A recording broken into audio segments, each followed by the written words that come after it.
Miitopia, a Nintendo 3DS swan song that's in a similar vein to Tomodachi Life, Miitomo, may it rest in peace, and other Mii-centered games from the past made its way to Nintendo Switch over the last week. Despite that, I can't shake this feeling that Miis overall have been on life support when it comes to their impact on the Nintendo Switch platform.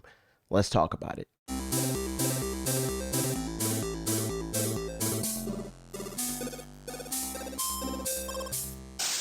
So complete transparency, I have a 3DS and have had one since the day the original Aqua Blue launched for $250 in early 2011. Yet and still, I didn't purchase the original Miitopia on 3DS, and to be all the way real, had no real intention to do so. I actually enjoyed Tomodachi Life and Miitomo quite a bit for what they were, so around the time the original version of Miitopia was releasing in 2017, kind of surprising that I didn't want to jump on this game, but there are a few key factors that contributed to me not buying the game. Maybe the biggest reason of which was, well, I had a shiny new Nintendo Switch. I'm not out here trying to play a 3DS game when I have Breath of the Wild to beat, ARMS and Splatoon 2 to grind in, and plenty of other ancillary games I prefer to focus my time and energy on over playing a 3DS. All of that on top of the fact that although I have been known to deviate from this to give individual games a shot from time to time,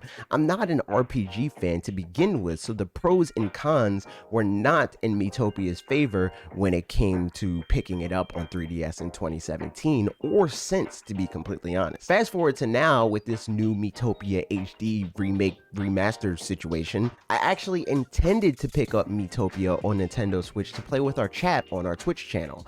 Although not much has changed in the sense that I have no real interest in RPGs, and there's still plenty of other games that are keeping my attention. Super Smash Bros. Ultimate, as our regulars know for me, is always a constant, on top of the fact that I've recently decided that I actually want to compete in online tournaments in that game regularly. Knockout City came out recently, and that's pretty fun, so I'm sure I'll be dedicating some time to that as well. New Pokemon Snap is still a game that I want to maximize as many scores as possible in, and so many more upcoming games that interest me a lot more than Miitopia. While a lot of that is due to personal preference and has largely nothing to do with Miis, I do feel like had I still felt invested in the Mii ecosystem, I would have felt more compelled to pick this game up, despite the cons I have for it in my head. When Miis were still a thing, my family and a decent amount of my friends would totally buy into this game just to have another Mii game to play in the prime of the brand. Leading up to Miitopia's journey to Nintendo Switch, the future of Miis, especially in relation to the platform, were at best on questionable ground. When they were originally introduced on the Nintendo Wii, creating a Mii was likely one of the first things most users did,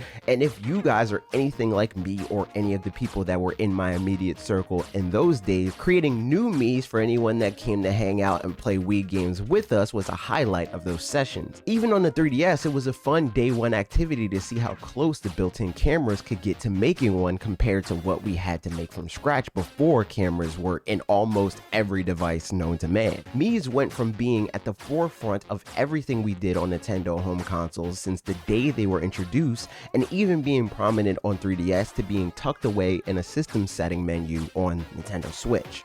Of course, they do still have a bit of a presence on Switch. They continued the trend of each new platform, increasing the customization options, and although it's nowhere near as common as when Mii games were a certified category of high-performing games in their own right, there are still games that include them that span from legacy titles like Mario Kart 8 Deluxe to games that are new but sort of legacy, you know, like Super Smash Bros. Ultimate, Everyone is Here, all of that stuff. But despite, or maybe even because of all of that, I think it's clear that Nintendo were at the very least lessening their focus on Miis moving forward, if not moving toward phasing them out altogether. Nintendo does have a habit of overcorrecting for failures of their past. Miis getting lumped in with the failure of Wii U and the declined or maybe shifting of the casual console market seemed to have caused them to distance Switch from as many Wii era holdovers as possible while still maintaining what in their minds worked well. Nintendo even went back on their plans to include Mii support in Flip Wars, an early Nintendo Switch exclusive that they published. While this could easily be seen as a positive sign for how Nintendo feels about the Mii brand, like maybe they removed the Mii support after losing faith in the game itself, and due to them wanting to protect their intellectual property and wanting to only place their characters in games that they think are good, I wouldn't be shocked if they decided to remove them in response to that, seeing as though that game kind of got sent out to die and hasn't been mentioned by Nintendo since. But since then, I feel like Miis have been making a bit of a comeback little by little, and most of that has been represented by their inclusion in Smash specifically. Nintendo has released quite a lot of Mii related content in that game, and a good amount of what they've done there has gotten positive reactions from fans, at least when they don't crush their dreams or whatever, but that's another topic for another video altogether. And obviously, Miitopia could very well sell gangbusters and inspire a whole new wave of Mii games, or at the very least, it could warrant Nintendo releasing a similar remake for Tomodachi Life on Switch, or even a follow-up to that game in some way, shape, or form, but I'm getting ahead of myself. I want to talk about the value I think Mii still have and what increased value they could have if Nintendo decided to give them not necessarily the spotlight they once had, but a more prominent place in their overall offering than they currently do. A major reason why I entertained the idea of playing Miitopia at all on Switch, despite it still being a RPG, was all of the cool, crazy, and cursed Miis that were being created and shared with the Nintendo community. And this became a popular thing to do, not just because of the fact that Miitopia was now on a platform that more people own and are actively playing, but also because of the increased customizability that Nintendo added to Miitopia. Back when Miis first were introduced and became huge on the Nintendo Wii thanks to Wii Sports and all of the other Wii branded games, it was really fun for me to search the internet and the different Wii channels to see all of the created Miis people came up with, and that was during a time where the internet was a very different place. Twitter didn't even exist the year that Wii dropped, and even by the time it was on its way out, social media was nowhere near as ubiquitous as it is now. While I'm sure Miis had some time to shine in the early days of social media, they were definitely old news in the baseline state to have any real sense of virality to them once social media became the norm. Now though, the amount of freedom the Mii creator tools in Miitopia afford people resulted in Mii's rising in popularity, even if just for a little bit. And I personally hope we see this translate into not only the possibility of more Mii games,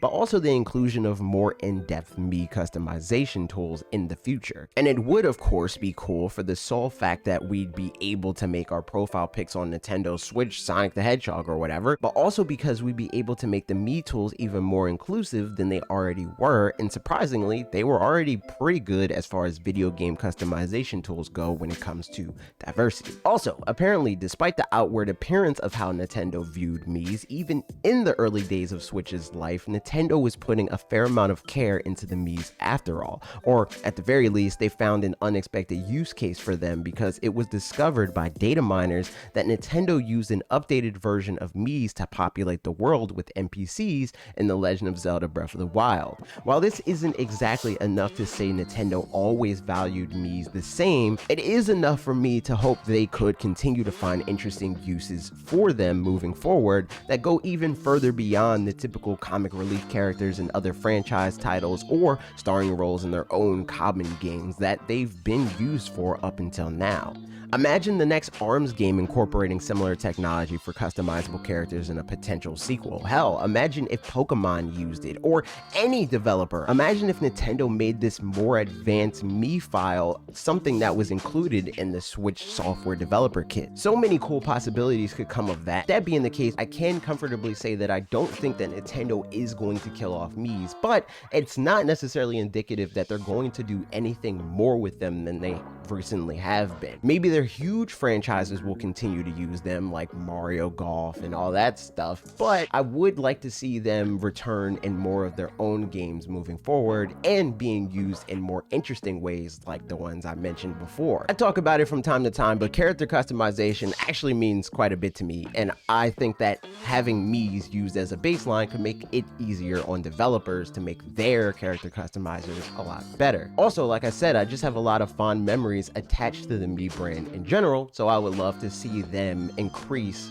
its visibility, especially now that Switch already has this established identity as a core gaming brand. So what damage would a few more fun casual games do if they were brought to the platform? But those are my thoughts. What do you think about the state of Miis on Nintendo Switch? Do you feel similarly to me and would like to see them be used more often? Would you hate Miis and like the way that they're not really used now, or would you even want them to go away altogether? Let me know that and more in the comments down below. Thanks for watching the video. I hope you enjoyed it. If you did, I would appreciate it if you shared it with a friend that also likes Nintendo stuff and wants Mii's back or whatever. And if you haven't already, be sure to subscribe and ring the bell for more videos like this every Tuesday and usually Thursday. We should have a video up this Thursday. Ring the bell again so you know.